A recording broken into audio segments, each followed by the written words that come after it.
30 વર્ષના મોનાબેને મારી ઓપીડીમાં આવીને ફરિયાદ કરી કે મેડમ 3 વર્ષથી મને હોર્મોન ઇમ્બેલેન્સની તકલીફ છે. મારું વજન સતત વધતું જાય છે. મારા માસિકનું કંઈ નક્કી જ નથી. ક્યારેક વહેલા આવી જાય છે તો ક્યારેક મોડા આવે છે. અતિશય થાક લાગે છે, વાળ ખરે છે અને મારો સ્વભાવ એકદમ ચીડિયો થઈ ગયો છે. કોઈ બોલાવે તો પણ ગમતું નથી. આટલું બોલતા જ મોનાબેન રડી પડ્યા.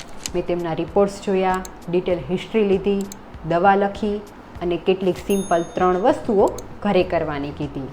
1 મહિના પછી જ્યારે મોનાબેન મારી પાસે આવ્યા ત્યારે તેમના મોઢા પર કોઈ ચિંતા નહોતી. તેના બદલે એક ચમક હતી. તેમનું માસિક રેગ્યુલર આવ્યું હતું અને વજન ઘટવાની પણ શરૂઆત થઈ હતી.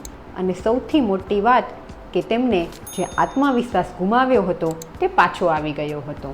વિડીયો જોતી વખતે તમને પ્રશ્ન થશે કે મેં એવી કઈ 3 વસ્તુ ઘરે કહેવાની કીધી હતી.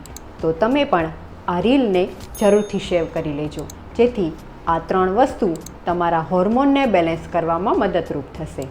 નંબર 1, રોજ સવારે ભૂખ્યા પેટે પેટ ઉપર 15 મિનિટ નવશેકા તેલથી માલિશ કરો. માલિશ માટે તમારી પ્રકૃતિ મુજબ તલનું, ટોપરાનું અથવા તો સરસિયાના તેલનો ઉપયોગ કરી શકો છો. પણ હા, માસિકના દિવસો દરમિયાન પેટ ઉપર માલિશ ન કરવી. નંબર 2, ભૂખ્યા પેટે નિયમિત સૂર્યનમસ્કાર કરો. સૂર્યનમસ્કાર કરવાથી તે તમારા હોર્મોનને બેલેન્સ કરશે અને વજન ઘટાડવામાં મદદ કરશે. નંબર 3, રાત્રે મોડામાં મોડું 8 વાગ્યા સુધી જમી લો અને જમવામાં મેંદો, બેકરી અને આથાવાળી વસ્તુઓ શક્ય તેટલી ઓછી લો.